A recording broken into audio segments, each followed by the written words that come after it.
നെഹമ്യ അധ്യായം 8. ജനം ഒറ്റക്കെട്ടായി ജലകവാടത്തിന് മുൻപിലുള്ള മൈതാനത്തിൽ സമ്മേളിച്ചു. കർത്താവ് ഇസ്രായേലിന് നൽകിയ മോശയുടെ നിയമഗ്രന്ഥം കൊണ്ടുവരാൻ അവർ നിയമജ്ഞനായ എസ്രായോട് ആവശ്യപ്പെട്ടു. 7-ാം മാസം 1-ാം ദിവസം പുരോഹിതനായ എസ്ര സ്ത്രീകളും പുരുഷന്മാരും തിരിച്ചറിവായ എല്ലാവരും അടങ്ങുന്ന സഭയുടെ മുൻപിൽ നിയമഗ്രന്ഥം കൊണ്ടുവന്നു. അവൻ ജലകവാടത്തിന് മുൻപിലുള്ള മൈതാനത്ത് നിന്നുകൊണ്ട് അതിരാവിലെ മുതൽ മധ്യാഹ്നം വരെ അവരുടെ മുൻപിൽ അത് വായിച്ചു. ജനം ശ്രദ്ധാപൂർവം ശ്രവിച്ചു. പ്രത്യേകം നിർമ്മിച്ച തടികൊണ്ടുള്ള പീഠത്തിലാണ് എസ്ര നിന്നത്. മത്തീത്തിയ, ഷേമ, അനായ, ഉറിയ, ഹിൽക്കായ, മാസയ എന്നിവർ അവൻ്റെ വലത്തുവശത്തും, പെദായ, മിഷായേൽ, മൽക്കിയ, ഹഷൂം, ഹഷ്ബദാന, സക്കറിയ, മെഷുല്ലാം എന്നിവർ ഇടത്തുവശത്തും നിന്നിരുന്നു. ഉയർന്ന പീഠത്തിന്മേൽ നിന്നുകൊണ്ട് എല്ലാവരും കാണെ അവൻ പുസ്തകം തുറന്നു. അവർ എഴുന്നേറ്റു നിന്നു. എസ്ര അത്യുന്നത ദൈവമായ കർത്താവിനെ സ്തുതിച്ചു. ജനം കൈകൾ ഉയർത്തി ആമേൻ ആമേൻ എന്നുദ്ഘോഷിക്കുകയും സാഷ്ടാംഗം വീണ് കർത്താവിനെ ആരാധിക്കുകയും ചെയ്തു. യശുവ, ബാനി, ഷെറബിയ, യാമിൻ, അക്കൂബ്, ഷബത്തായി, ഹോദിയ, മാസയ, കെലീത്ത, അസറിയ, യോസാബാദ്, ഹനാൻ, പെലായ എന്നീ ലേവ്യർ സ്വസ്ഥാനങ്ങളിൽ നിന്നുകൊണ്ട് ജനത്തെ നിയമം മനസ്സിലാക്കാൻ സഹായിച്ചു. അവർ ദൈവത്തിൻ്റെ നിയമഗ്രന്ഥം വ്യക്തമായി വായിച്ചു. ജനങ്ങൾക്ക് മനസ്സിലാകും വിധം ആശയം വിശദീകരിച്ചു.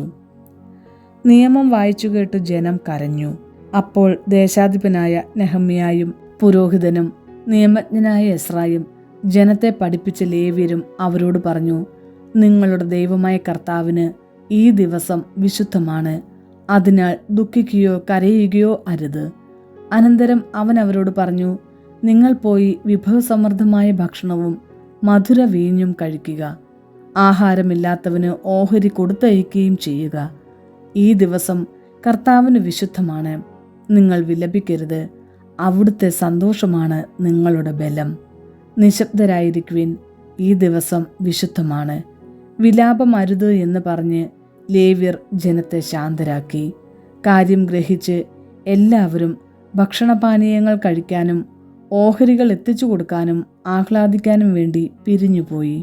പിറ്റേ ദിവസം കുടുംബത്തലവന്മാർ എല്ലാവരും നിയമം പഠിക്കാൻ വേണ്ടി ലേവ്യരോടും പുരോഹിതന്മാരോടുമൊപ്പം നിയമജ്ഞനായ എസ്രായുടെ അടുത്തു ചെന്നു.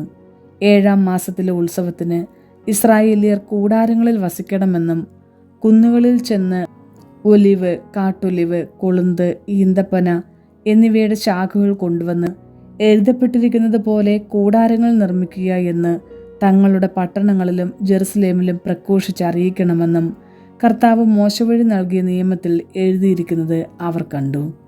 അവർ ചെന്ന് അവ കൊണ്ടുവരികയും തങ്ങളുടെ മേൽപ്പുരയിലും മുറ്റത്തും ദേവാലയാങ്കണത്തിലും ജലകവാടത്തിനും എഫ്രായിം കവാടത്തിനും സമീപമുള്ള മൈതാനങ്ങളിലും കൂടാരങ്ങൾ നിർമ്മിക്കുകയും ചെയ്തു. പ്രവാസത്തിൽ നിന്നും മടങ്ങിവന്ന ജനം കൂടാരങ്ങൾ നിർമ്മിക്കുകയും അതിൽ വസിക്കുകയും ചെയ്തു. അവർ വളരെ സന്തോഷിച്ചു. കാരണം നൂനിൻ്റെ പുത്രൻ ജോഷുവയുടെ കാലം മുതൽ അന്നുവരെ ഇസ്രായേൽ ജനം ഇപ്രകാരം ചെയ്തിരുന്നില്ല. ഉത്സവത്തിൻ്റെ ആദ്യ ദിവസം മുതൽ അവസാന ദിവസം വരെ എന്നും അവൻ ദൈവത്തിൻ്റെ നിയമഗ്രന്ഥം വായിച്ചു കേൾപ്പിച്ചു.